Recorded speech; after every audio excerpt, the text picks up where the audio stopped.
मैं विनय चंद्र झा, प्राचार्य राजकीय शास्त्रीय संस्कृत महाविद्यालय सावर अजमेर, आज शास्त्रीय तृतीय वर्ष संस्कृत वाङ्मय के महर्षि पतंजलि कृत महाभाष्य का प्रयोजन के विषय में बताऊंगा। कल मैंने मुख्य एवं साक्षात प्रयोजन के विषय में बताया था। साक्षात प्रयोजन शब्दानुशासन बताया था और 5 मुख्य प्रयोजन रक्षा, ओह, आगम, लघु और असंदेह के विषय में प्रतिपादन किया था। आज मैं उसी व्याकरण के जो प्रयोजन प्रकरण है जिसमें 13 गौण प्रयोजन है, 13 गौण प्रयोजनानि वर्तन्ते। महाभाष्यकार पतंजलि कहते हैं मुख्य प्रयोजन के अनंतर बाद में इमानि च भूयः शब्दानुशासनस्य प्रयोजनानि, इमानि च भूयः, और भी बहुत सारे शब्दानुशासन के अर्थात व्याकरण शास्त्र के अध्ययन के प्रयोजन हैं, जिसमें 13 बता रहे हैं। ते सुराः दुष्टः शब्दः यदधीतं यस्तु प्रयुङ्क्ते अविद्वांसः विभक्तिं कुर्वन्ति योवा इमां चत्वारि उतत्वः सक्तुमिव सारस्वतीं दशम्यां पुत्रस्य सुदेवो असि वरुण इति इत्यादयः 13 गौणप्रयोजनानि वर्तन्ते। तत्र ते सुराः इति, ते असुराः हेलयः इति कुर्वन्तः परा बभूवुः। तस्मात् ब्राह्मणेन न मलिच्छित वै नापभाषित वै मलेक्षो हवा एष जदप शब्दः मलेक्षाः मा भूम इत्यध्ययन व्याकरण। अर्थात शुद्ध उच्चारण करने के बदले अशुद्ध उच्चारण कर दिया राक्षसों ने। हे अरयः के स्थान पर हे लयः इति ऐसा उच्चारण कर दिया उन्होंने। कौन? राक्षसों ने, असुरों ने। मलेच्छ जैसा उच्चारण कर दिया। तो मलेच्छ न बने इसीलिए व्याकरण का अध्ययन करना चाहिए। अर्थात शुद्ध जो स्वरूप है शब्द का उसका उच्चारण करना चाहिए, अशुद्ध स्वरूप का नहीं। तस्मात् इसलिए ब्राह्मणों को, ब्राह्मण का मतलब है वेदों के विषयों में श्रद्धा रखने वाले, अध्ययन करने वाले, न मलिच्छित वै नापभाषित वै मलेच्छ हवा इस शब्द मलेच्छा मा भूम, मलेच्छ न होए इसीलिए व्याकरण का अध्ययन करना चाहिए। ते सुराः हुआ क्या था? तो हे अरयः इसके स्थान पर हे अलयः ऐसा उच्चारण किया। किन्होंने? राक्षसों ने। तो किसको प्राप्त किया उन्होंने? पराभव को, पराजय को प्राप्त कर गया। यदि उच्चारण करना था कुछ और उच्चारण हो गया कुछ तो अनर्थ हो जाएगा। और अनर्थ क्या होता है? जीत के बदले में पराजय को प्राप्त कर जाते हैं। इसीलिए म्लेच्छ न बने, अशुद्ध उच्चारण न करें, हर समय उच्चारण पर ध्यान रखें। जिसका प्रोनाउंसिएशन, उच्चारण, उसका जो वक्तव्य जितना प्रभावी होगा, सही होगा, शुद्ध होगा, वो व्यक्ति उतना सफल होगा। और अशुद्ध यदि उच्चारण करते हैं तो वो पराजय को प्राप्त करेगा, असफल हो जाएगा। तो ये तेसुराह पहला गौण प्रयोजन बताया है। आगे बता रहे हैं इसमें मलिच्छित वै नापभाषित वै इत्यादि जो है वो तवै प्रत्यय है, तुमुन प्रत्ययार्थ में, तुमुन प्रत्यय के अर्थ में।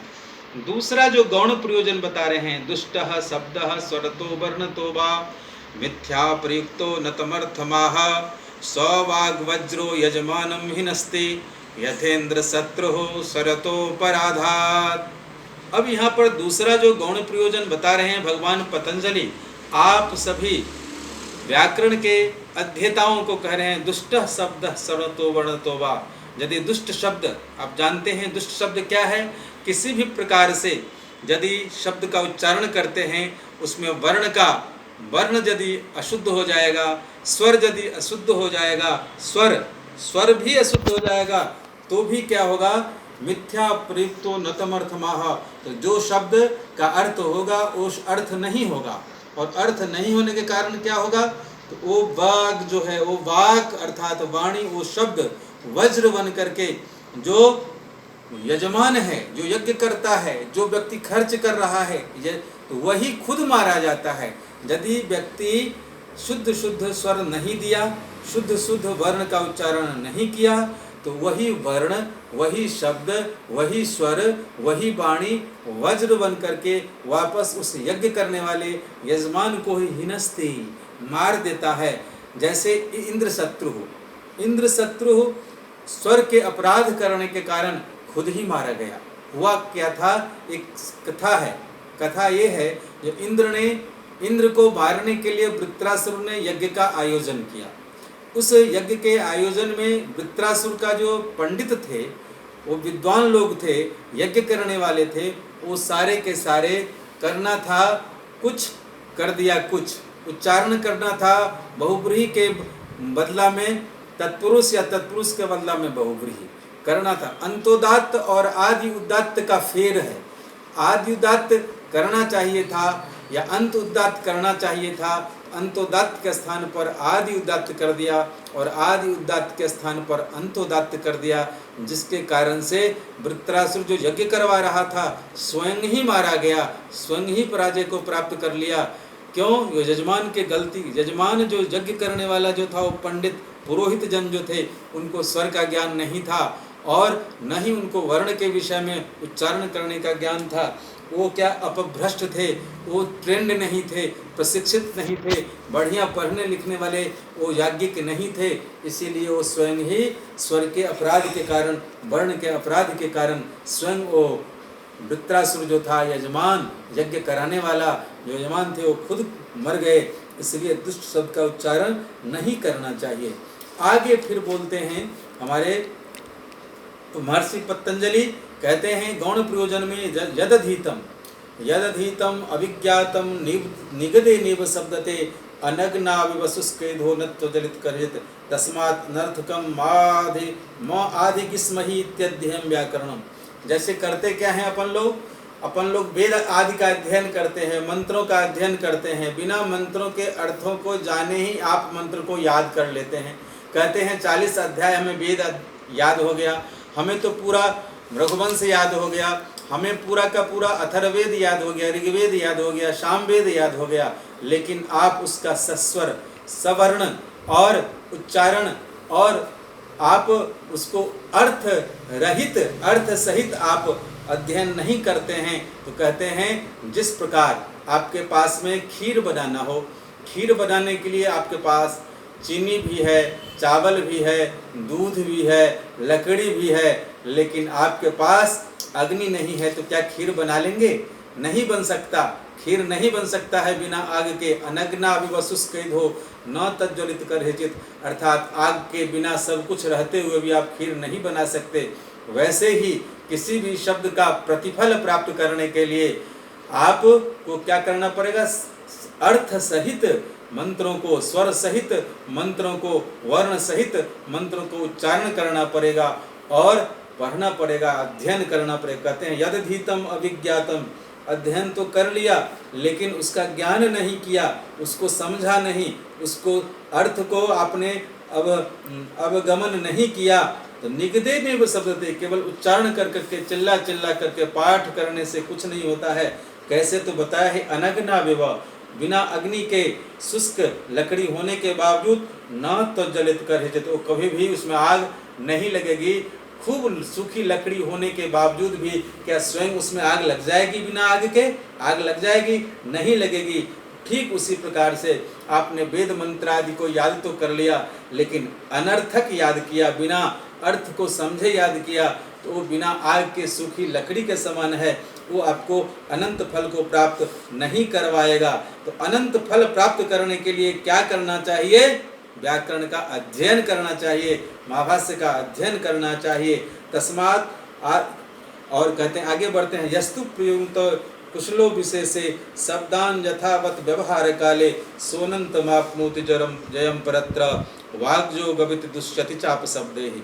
कहते हैं यस्तु प्रयुक्ते, आगे का जो प्रयोजन, गौण प्रयोजन बता रहे हैं, कुशलो विशेषे शब्दान यथावत व्यवहार काले सो अनंत मापनोति जयम परत्र वाग्यो गवित दुष्यति चाप शब्द ही।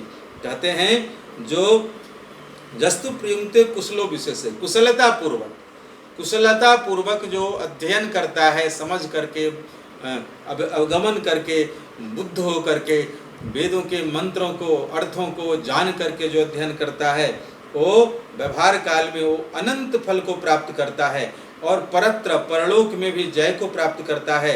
और वाग्जो गवित दुष्यत चाप शब्द है, और अपशब्दों के द्वारा जो दोष लगता होगा उनसे भी वो मुक्ति पा जाता है। कौन?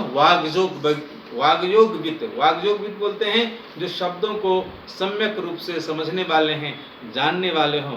कहते हैं कह वाग्योग विदेव कुत तत्, कहते हैं वाग्योग विदेव कौन है, कहाँ ऐसा कहा गया है? कहते हैं यो ही शब्दान जानाति अपशब्दान अपि असो जानाति, जो व्यक्ति शब्द को जानता है वही अपशब्द को भी जानता है। तो शब्द क्या होता है? शुद्ध शब्द। और अपशब्द क्या होता है? अशुद्ध शब्द। जथे भी शब्द ज्ञान धर्म, तो क्या शब्द ज्ञान यदि हो जाएगा तो क्या धर्म की प्राप्ति होगी? हाँ। और यदि अपशब्द ज्ञान होगा तो अधर्म की प्राप्ति होती है, प्रश्न उठता है। अथवा भूयान अधर्म प्राप्त होते। अब बताइए अधिक शब्द है या अधिक अपशब्द है? दुनिया में अधिक अपशब्द है और कम शब्द हैं, तो कम शब्द है तो कम धर्म होगा, और अधिक अपशब्द है तो अधिक अधर्म होगा। तो कहते हैं अथवा भूयान अधर्म प्राप्त होते, भूयांश अपशब्दाः, दुनिया में अपशब्द ज्यादा हैं। अल्पियांश शब्दा, शब्द कम हैं। शब्द कम का मतलब ये हुआ जो शुद्ध शब्द जो है वो कम है। एक एक शब्दस्य बहवो अपभ्रंशाः, एक एक शब्द के बहुत सारे अपभ्रंश हैं, अशुद्ध शब्द हैं। जैसे गौः जो शुद्ध शब्द है, उस गौः शुद्ध शब्द का क्या क्या है? गावी है, गोणी है, गोता है, गोपुतलिका है इत्यादि अपभ्रंश शब्द है, अपशब्द है। और शुद्ध शब्द क्या है? गौः। गौः तो शुद्ध शब्द है, लेकिन उसके 5 अशुद्ध शब्द क्या हैं? गौ, गावी, गोणी, गोता, गोपुतलिका, गोरु इत्यादि, ये सब अपशब्द हैं। तो क्या अपशब्द को जानने से समझने से पाप का भागी बनेंगे? और गौः एक शब्द को समझने से पुण्य का धर्म का भागी बनेंगे? यदि हाँ तो अधर्म ज्यादा हो जाएगा, धर्म कम होगा। धर्म अर्थात गौ तो एक ही है और अपशब्द ज्यादा हैं। एक ही गौ शब्द के गावी, गोणी, गोपो, तलिका इत्यादि बता रहे हैं, गोता बता रहे हैं, गोरु बता रहे हैं। ये सारे अपशब्द हैं। अपशब्द को उच्चारण करने से दोष के भागी बनेंगे। तो फिर व्याकरण अध्ययन का क्या रह जाएगा प्रयोजन? कहने का मतलब ये है जो व्याकरण का अध्ययन करता है उसे पता होता है कौन सा शुद्ध है कौन सा अशुद्ध है। तो शुद्ध तो भैया गौः है और अशुद्ध 5 समझ रहा है वो, तो दोनों समझ रहा है। तो एक अशुद्ध शब्द जो है, अशुद्ध शब्द